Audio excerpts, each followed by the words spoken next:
10,000 BC, right at the early Dryas period. Oh. So it's interesting. But they say that with the fossil verification, that's 400 million years ago. Early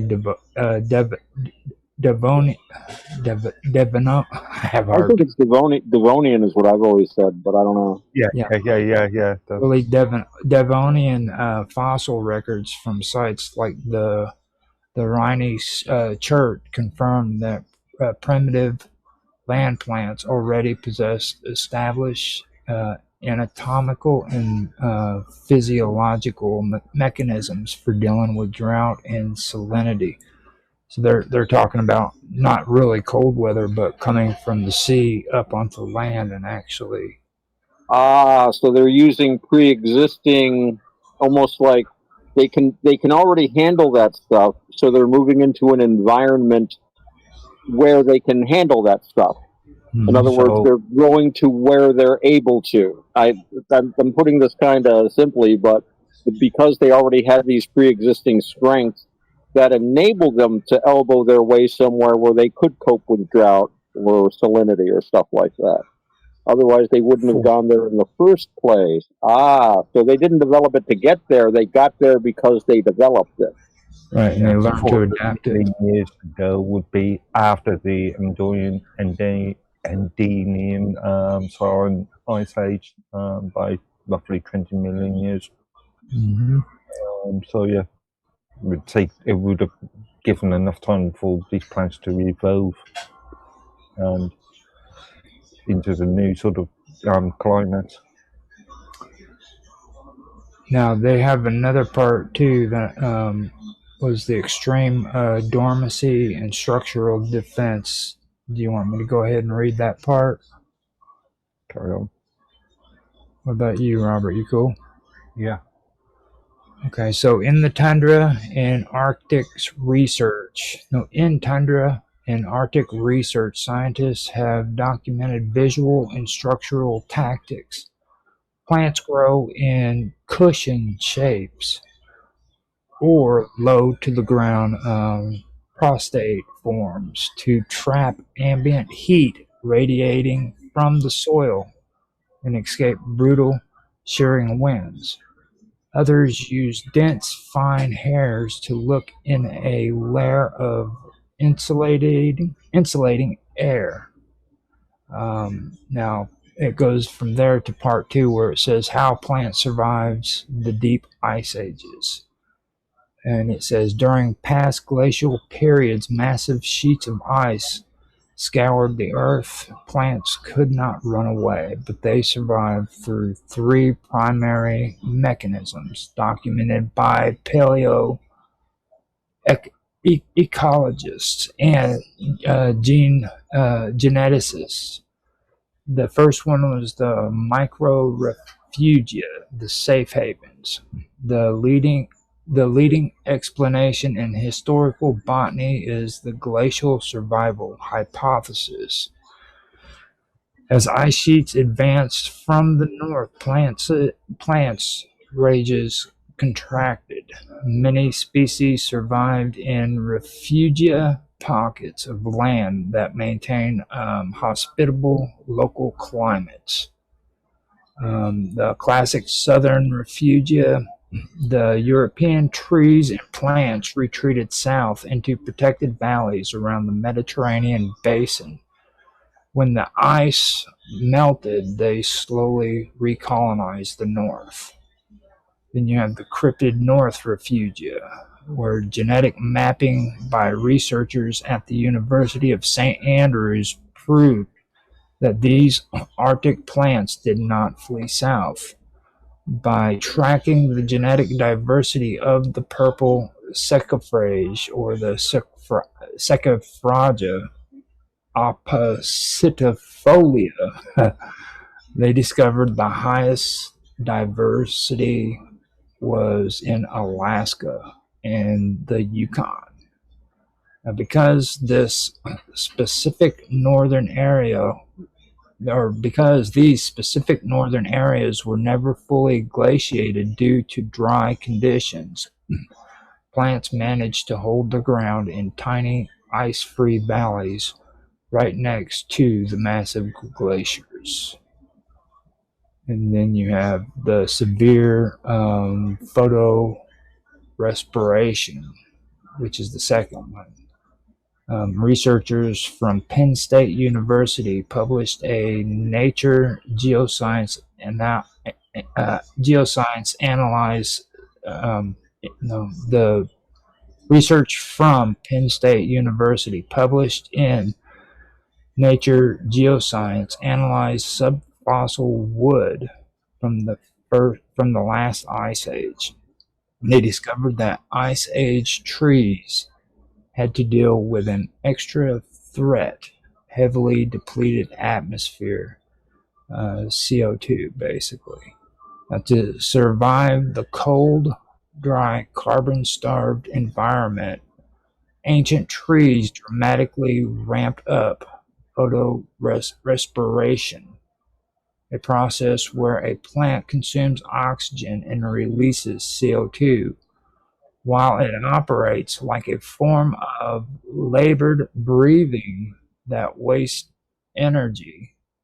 It effectively stabilizes the plant's internal chemistry so they don't wither away from metabolic shock. That's actually pretty interesting. So they have the next one, which is cryptobiosis, the ultimate pause button, and that one is the most mind-boggling proof of Ice Age survival comes from plants that simply let themselves get frozen solid, entering a state of complete metabolic suspension. The 32,000-year-old bloom. Russian and international scientists successfully revived a flowering plant, Silene stenophylla, from tissue found in seeds buried 38 meters deep in the Siberian permafrost. The seeds had been frozen since the late Pleistocene epoch, stored away by an Ice Age ground squirrel. Brought into a modern lab, the ancient tissue grew, matured, and produced perfectly viable flowers, regenerating mosses. Or that was the part where I was supposed to split the sentences. But then you have regenerating mosses. Researchers studied glaciers. Researchers who studied glaciers have found that primitive plants like mosses possess totipotent cells similar to human stem cells. Mosses that were tapped directly beneath heavy ice sheets for 400 to 500 years. 400 to 500 years. Actually, that would be million years, I guess. It's a typo. 400 to 500 million years or so ever have been observed growing fresh green tips within a year of ice melting. Well, actually, maybe it is 400 to 500 years. So You got me thinking actually. What sort of plants have we yet to discover because of like in the Antarctic landmass? It was once upon a time not as frozen as it was now. So yeah, what could be buried in the Antarctic? This kind of points out something that struck me was that we're very impressed with these plants' ability to be buried in ice for hundreds of years.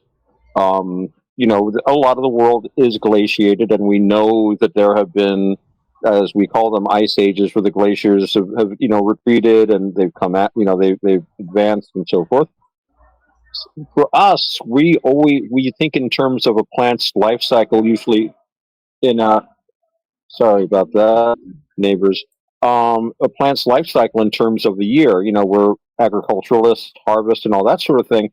But this ability kind of to me shows how the longer cycles of nature are also incorporated into how these things have evolved.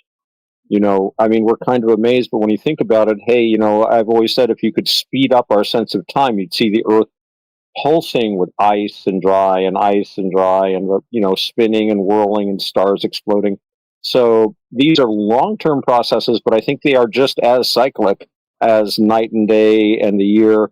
So this seems to me, actually this makes a lot of sense that they could do this since they've been on this planet for so many million years. Yeah, when you say the ice age, it's worth remembering that we're still technically in an ice age now. Oh yeah, very cold. Yeah, the Quarter-Terran ice age, which started about 2.6 million years ago. But yeah, we used to talk about that when I was in school, and I don't know what happened, but I remember my science teachers talking about how we were in a cold period, and they were worried about that it could increase, and that we could have glaciers coming down over Canada. And some of these guys are saying, "Oh, I don't know, maybe in a couple hundred years, like it could happen." That's very quick in geologic time. And they extolled how much better life is for humans when it gets warmer. They talked about the Roman warm period, the Minoan warm period. Harvests are better. People don't freeze to death. There's a lot more land freed up, so there's a lot more room. And they bemoan the fact that we look to be headed for more ice. And I was taught that, if only we could get the world to warm up a little more, it would be so much better for us. But that was like the 1970s.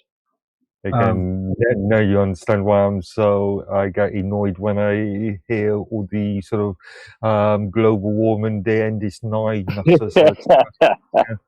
Well, I don't think this is necessarily the show for that, but we can talk about that. Indeed, yeah. A lot to say. Yeah, but, during the Ice Age, in between the Ice Age, less water, you know how they show if the water went down, there would be a lot of land mass there. Okay. What would be the plants would be like farther down? They say the farther you go down in Earth, the temperature, the quality of air, and your gravity is changed farther you go down. Okay. Underneath the surface. No, not under, just on the ground, but farther down. Oh, as you mean as the water level drops. You mean as the water level drops? Yeah. Well, as the water level drops, you would have a different environment. The soil would be different, and you're right. There would be different. The air pressure would be different. Even the gravity would be slightly different. Gravity is very slightly different on top of a hill or below.